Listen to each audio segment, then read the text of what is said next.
सखी लहंगा में हमारा घुसता, लहंगा में हमारा घुसता। आदत बाए कर खराब ये सखी लहंगा में हमारा घुसता। ढूंढी में डाल के बिस्की के बोतल पाइप लगा के चूसता। ढूंढी में डाल के बिस्की के बोतल पाइप लगा के चूसता।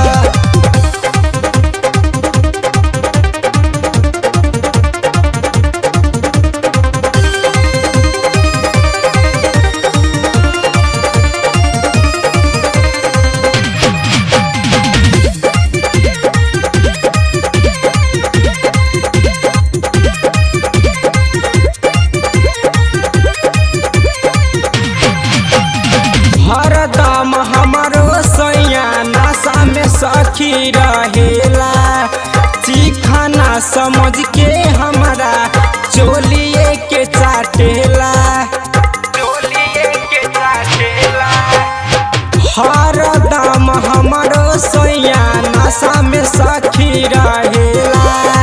चिखाना समझ के हमारा चोलिए के चाटेला। आदत एकर बिगड़ल जाता भाग जाई बनैहर हो। आदत एकर बिगड़ल जाता भाग जाई बनैहर हो। ढोरही में डाल के बिस्की के बोतल पाइप लगा के चूसता। ढोरही में डाल के बिस्की के बोतल पाइप लगा के चूसता।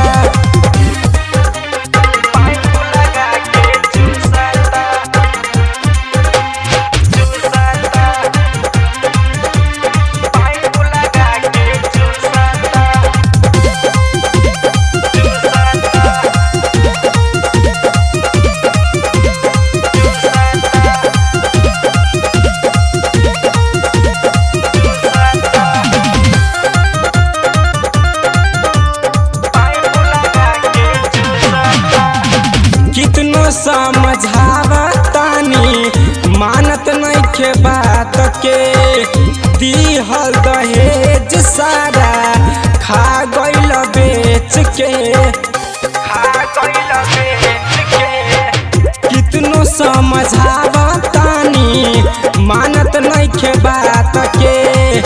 दिहल दहेज सबके खा गइल बेच के।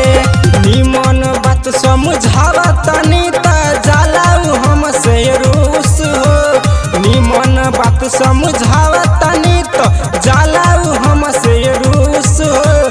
ढोरही में डाल के बिस्की के बोतल पाइप लगा के चूसता। ढोरही में डाल के बिस्की के बोतल पाइप लगा के चूसता। आदत बाए कर खराब